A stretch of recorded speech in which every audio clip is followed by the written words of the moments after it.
illegal immigrants. They're not supposed to be here. Yo soy Emerson Segura y esto es TV Migrante Informa.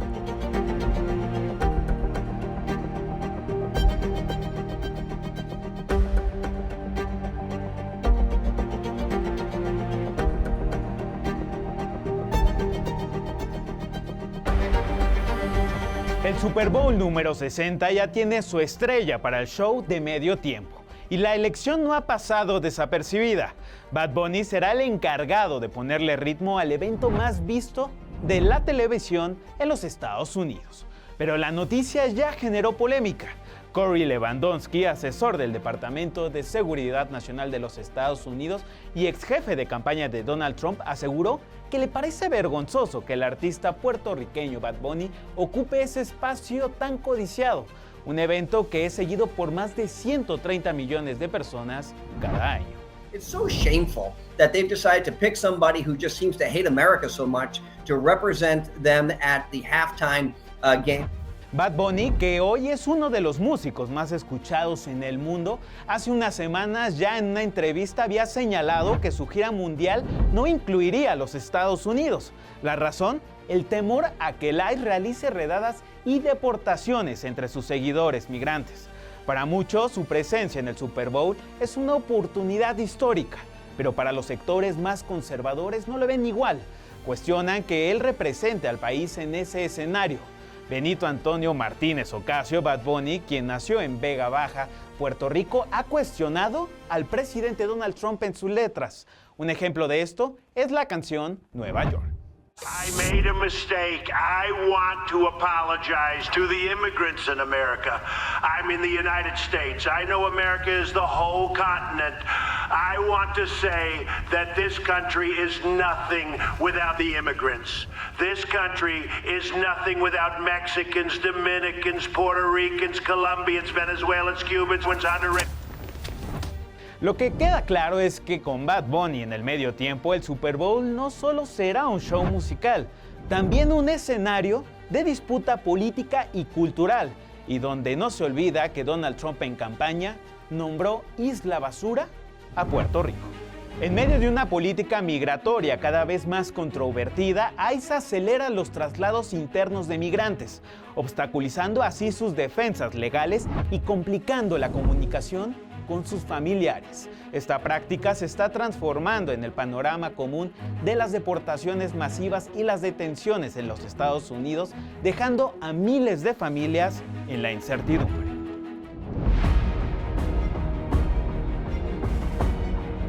Lo que para ICE es eficiencia, hoy se traduce en deportaciones masivas de miles de migrantes. ¡Ayuda!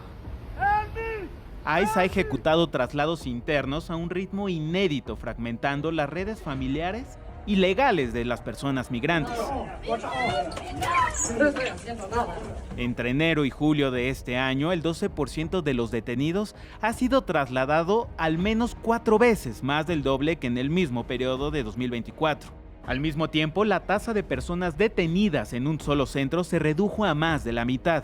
Esta movilidad forzada, descrita por organizaciones de defensa de los migrantes, es una táctica de aislamiento y disuasión, utilizada incluso contra quienes presentan solicitudes, denuncias o protestas, como huelgas de hambre. El impacto de esta política va más allá del simple movimiento geográfico. Las reubicaciones abruptas provocan pérdida de citas y audiencias judiciales. Las familias y representantes tardan días en saber dónde se encuentra la persona detenida porque el sistema en línea de ICE no se actualiza de inmediato. Los abogados explican que este vacío de información vuelve más difícil presentar defensas efectivas y agrava el estrés de las familias, que pasan de visitas presenciales a costosas llamadas telefónicas o videollamadas para mantener contacto con sus seres queridos. Estamos en una situación en serio de preocupación. Nos tienen secuestrados prácticamente. Hay gente que está enferma, no nos dan atención médica. Las diferencias territoriales acentúan la desigualdad. California cuenta con 205 recursos legales para migrantes, mientras que Indiana tiene 16 y Luisiana apenas tiene 10. Este último opera con altas tasas de deportación. Así han sido señalados por limitar sistemáticamente el acceso a abogados, de acuerdo con medios de comunicación. El centro de detención Alexandria en Luisiana ha deportado este año el mayor número de inmigrantes y es citado como ejemplo de estas restricciones. La propia estructura de detención contribuye al problema. ICE traslada a las personas de centros temporales a instalaciones de mayor duración mientras prepara las deportaciones. Sin embargo, esta práctica las envía a cientos o miles de kilómetros de sus seres queridos, organizaciones profesionales, grupos religiosos y redes comunitarias, debilitando los vínculos que podrían ayudar a sostener su caso. Este año, el 63% de las personas ingresadas ha sido deportada. Más de una cuarta parte sigue bajo custodia, alrededor del 24% ha estado detenida más de 2 meses y casi el 9% más de 5 meses. Para organizaciones y defensores de los derechos humanos, los traslados múltiples, el aislamiento y la reducción de alternativas a la detención configuran una estrategia que erosiona los derechos básicos y presiona a los migrantes para aceptar la salida voluntaria. Los datos muestran que el número de retornos y las salidas voluntarias se han duplicado con creces este último año, reforzando la percepción de que la administración actual utiliza los traslados no solo para optimizar deportaciones, sino también para desmovilizar cualquier intento de resistencia legal o comunitaria, dejando así la pregunta: ¿son los traslados necesarios para administrar un sistema sobrecargado? ¿O bien son intentos deliberados de aislar a las personas migrantes de sus familias y del sistema judicial? TV Migrante.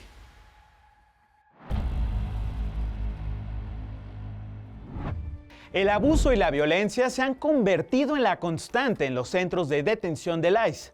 Durante el año fiscal 2025, 20 migrantes han fallecido. Esto en medio de denuncias sobre la precariedad de sus instalaciones de detención y la falta de atención médica hacia la comunidad migrante. Entre quienes perdieron la vida se encuentran 6 mexicanos. Tal es el caso de Miguel Ángel García Hernández, un hombre de 32 años que falleció tras recibir 8 impactos de bala durante un ataque a un centro de detención del ICE en Dallas, Texas.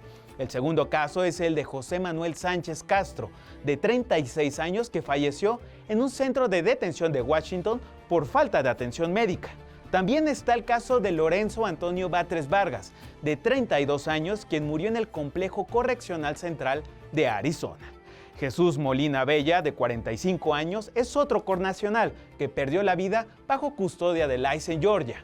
De igual caso, tenemos el de Abelardo Avellaneda Delgado, de 68 años, quien falleció justamente durante un traslado a un centro de detención en Georgia. Y finalmente, Ismael Ayala Uribe, de 39 años, beneficiario de DACA, que murió en California y cuya causa de muerte aún está bajo investigación de diversas autoridades. Hay que recordar que desde el inicio de la campaña de deportaciones masivas, defensores de migrantes denuncian la falta de transparencia en las condiciones bajo las que el ICE mantiene a cientos de detenidos. La administración de Donald Trump presentó esta semana en los tribunales su plan para reactivar el programa DACA, un programa que protege temporalmente la deportación a quienes llegaron a los Estados Unidos siendo niños, permitiéndoles así trabajar de manera legal. Sin embargo, el plan introduce nuevas condiciones y se reserva el derecho de imponer cambios futuros que podrían afectar a más de 525,000 beneficiarios, entre ellos la joven Catalina Xochitl Santiago,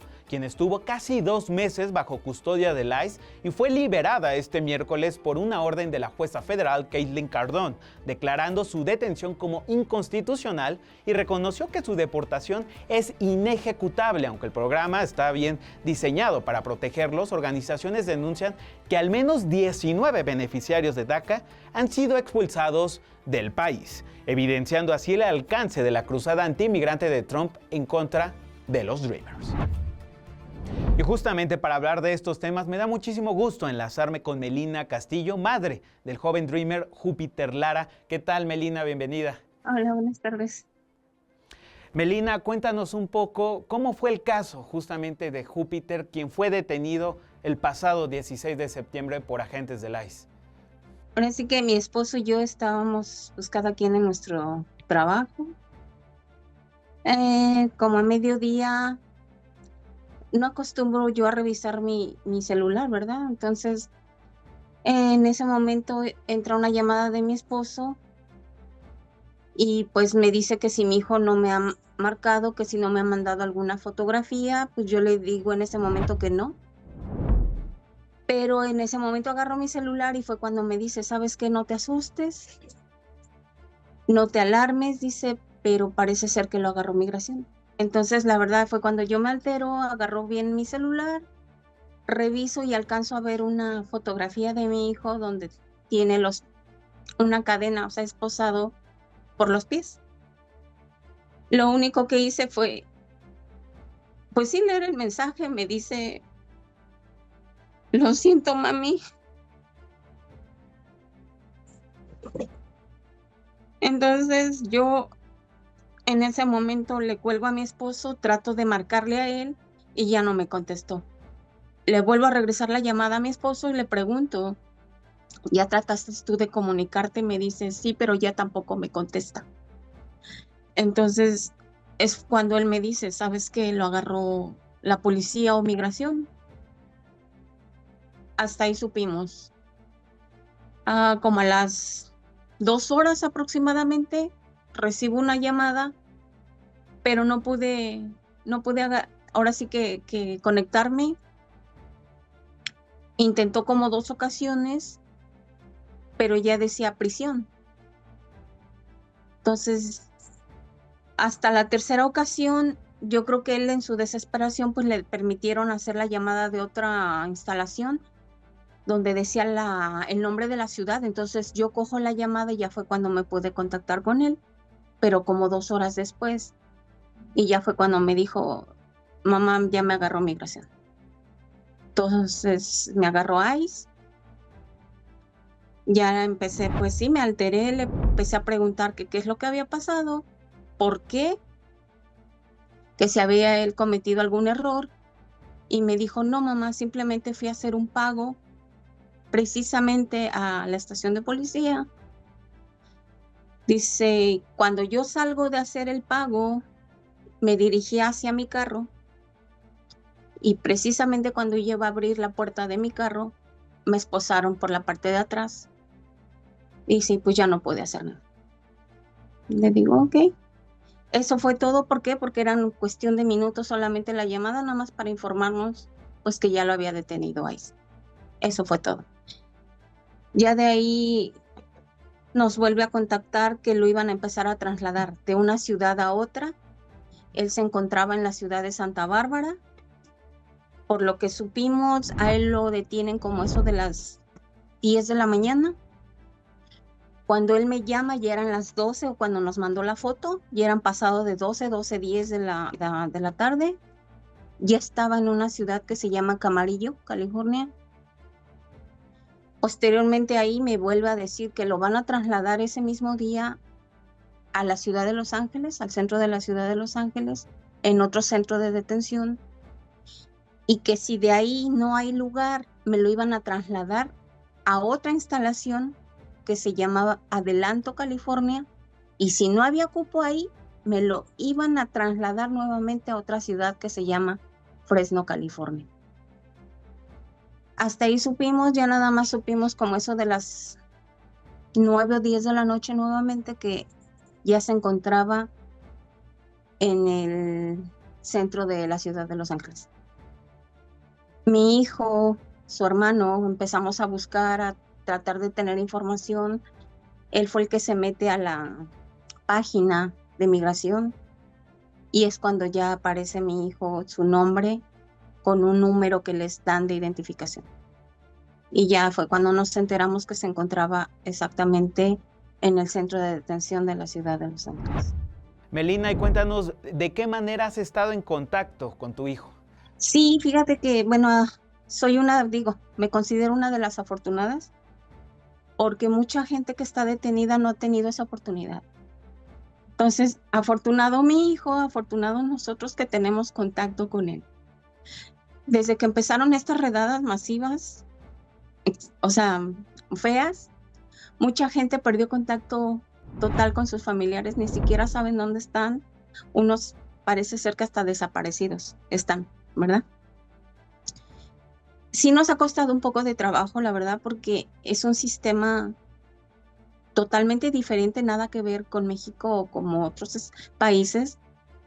Aquí el sistema es, tienes tú como familiar que coger ese número de identificación, tratar de hablar al número de migración o no sé, o de ese centro de detención y tratar tú de poner el dinero a ese número con su número de identificación. Si ese dinero llega a él, adelante, él puede realizar la llamada hacia nosotros. Nosotros hacia él no, pero él hacia nosotros sí, siempre y cuando haya dinero. Y frente a este proceso, Melina, ¿qué ha sido lo más difícil para ustedes como familia? Muy difícil. Muy difícil porque a pesar de que él no es nacido aquí, se crió aquí. Sí, entonces, para él también es difícil porque como el abogado ya habló con él y ya le dio sus opciones, pues le ha dado a entender que si quiere apelar su situación o su caso, tiene que estar aproximadamente 6 meses detenido. Entonces, como me dice mi hijo, mamá, yo no creo estar preparado para eso. Es mucho tiempo. Dice, ahora si me llego a autodeportar, dice, pues también tengo que esperar primero la primera cita con un juez.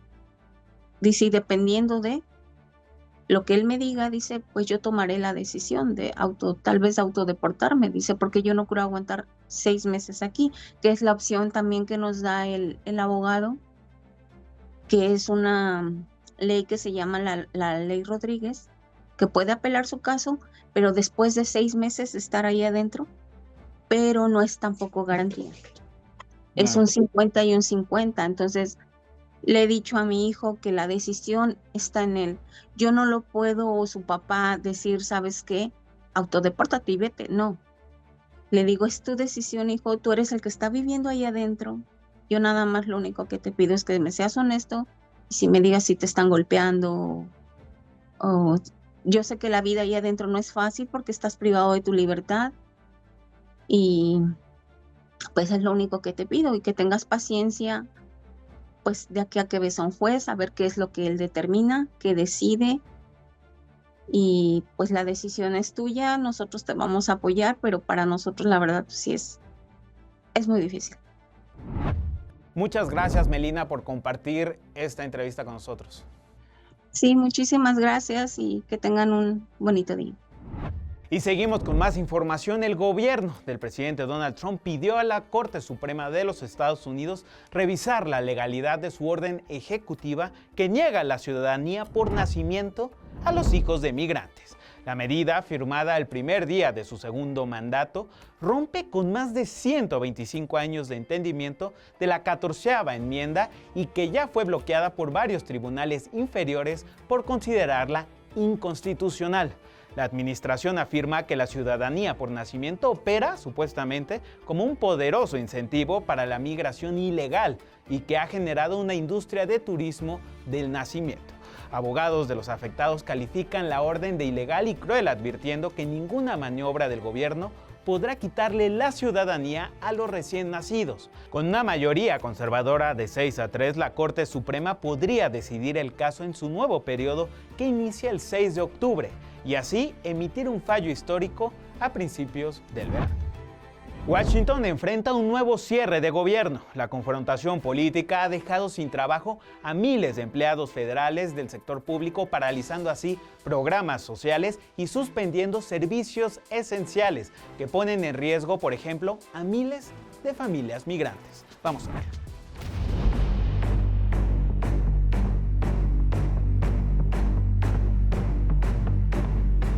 Confrontación e incertidumbre reina en Washington, D.C. tras el cierre oficial del gobierno de los Estados Unidos. Este miércoles se confirmó que demócratas y republicanos no lograron llegar a un acuerdo para el proyecto de financiamiento del Estado. Con este hecho, los principales afectados son cientos de miles de empleados federales y millones de personas que se benefician de los programas sociales. Durante este tiempo, las agencias detienen parcial o totalmente sus operaciones, envían a casa a trabajadores no esenciales sin sueldo y retrasan o suspenden servicios públicos. El país ya ha vivido cierres en el pasado, entre diciembre de 1995 y enero de 1996. Bajo Bill Clinton, el enfrentamiento con los republicanos paralizó al gobierno durante 21 días. Cerró parques nacionales y dejó sin sueldo a más de 280,000 empleados. En 2013, el bloqueo republicano al Affordable Care Act, conocida como Obamacare, llevó a un cierre de 16 días de la administración Obama, afectando a 800,000 empleados federales.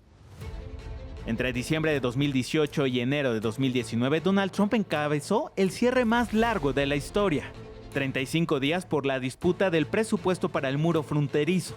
Con 800,000 empleados afectados, retrasos en aeropuertos, juicios civiles suspendidos y pérdidas económicas estimadas en 11,000 millones de dólares, de los cuales 3,000 millones nunca se recuperaron. El cierre golpeará de manera inmediata a procesos que afectarán a miles de familias migrantes. Por ejemplo, todos los trámites de inmigración del Departamento de Trabajo se detendrán. Certificaciones laborales, solicitudes de condición laboral y determinaciones salariales quedarán suspendidas. El sistema FLAG se desactivará y no habrá personal para atender consultas. Para quienes esperan un permiso para trabajar, este bloqueo significará retrasos críticos en renovaciones, cambios de estatus y nuevas contrataciones, poniendo en riesgo ingresos familiares y estatus migratorios. Aunque el Servicio de Ciudadanía e Inmigración de los Estados Unidos seguirá operando porque se financia con tarifas, programas vitales como E-Verify se suspenderán, impidiendo a los empleadores realizar nuevas verificaciones de empleo y obligando a extender plazos para resolver discrepancias.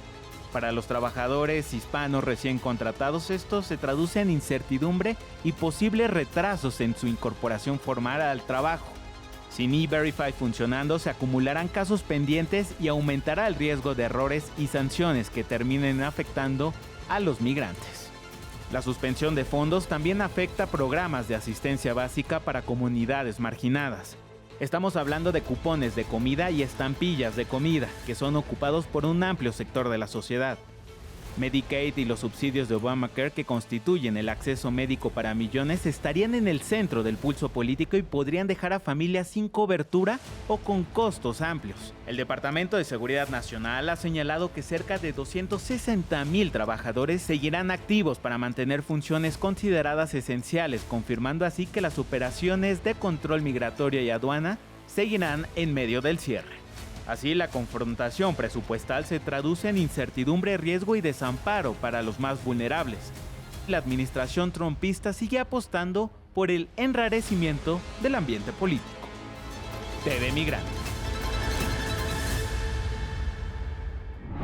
El presidente Donald Trump instó a convertir en campos de entrenamiento militar a entidades con gobiernos demócratas. Esto al declarar que su país enfrenta una supuesta invasión interna, comandada por grupos de izquierda radical. Vamos a escuchar lo que dijo el mandatario. We have many cities in great shape too, by the way. I want you to know that. But it seems that the ones that are run by the radical left Democrats, what they've done to San Francisco, Chicago, New York, Los Angeles, they're very unsafe places, and we're going to straighten them out one by one. That's a war too. It's a war from within. Controlling the physical territory of our border is essential to national security. We can't let these people in. You know, we had no people enter in the last 4 months. It's really a very important mission. And I told Pete, we should use some of these dangerous cities as training grounds for... En los últimos días, la Guardia Nacional ha patrullado calles y avenidas de ciudades como Chicago y Portland, marcando así una operación sin precedentes en la historia del país. Expertos aseguran que estas medidas extrajudiciales representan una amenaza para las libertades civiles.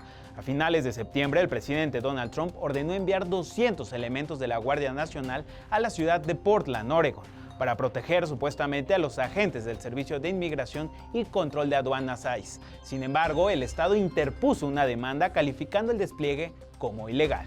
Mientras tanto, en Chicago, agentes armados y con equipo táctico patrullan el centro de la ciudad, causando sorpresa y temor entre los residentes en la llamada Ciudad de los Vientos, y esto como parte de la operación Midway Blitz, destinada a detener inmigrantes indocumentados. Al respecto, el Departamento de Seguridad Nacional confirmó el arresto de más de 800 migrantes en este operativo. El Papa León XIV ha alzado la voz en contra de la política migratoria de Donald Trump. Esto al salir de su residencia de verano papal en Castel Gandolfo, cerca de Roma, donde señaló las incongruencias del magnate republicano. Vamos a escucharlo. Someone who says that I'm against abortion, but I'm in agreement with the inhuman treatment of immigrants who are in the United States. I don't know if that's pro-life. Y los invitamos este domingo a que no se pierdan la gran final del concurso binacional México Canta por la Paz y contra las Adicciones este 5 de octubre, una iniciativa del Gobierno de México como del Consejo Mexicano de la Música que busca erradicar la apología de la violencia y el delito.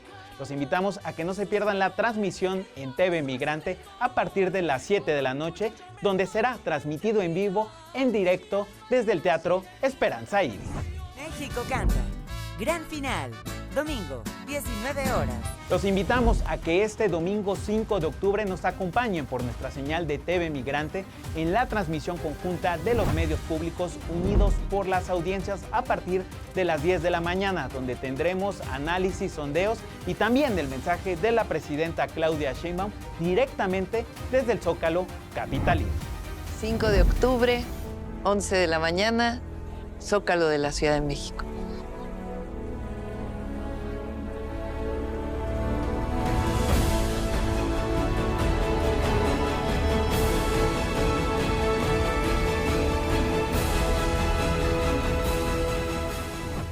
Muchas gracias por estar en este programa de TV Migrante Informa. Yo soy Emerson Segura y no se pierdan todo nuestro contenido en nuestras redes sociales en @tvmigrante, en la plataforma digital de los medios públicos MX Plus, en Altavoz Radio, en Canal 14 y desde luego en TV Migrante. Hasta la próxima.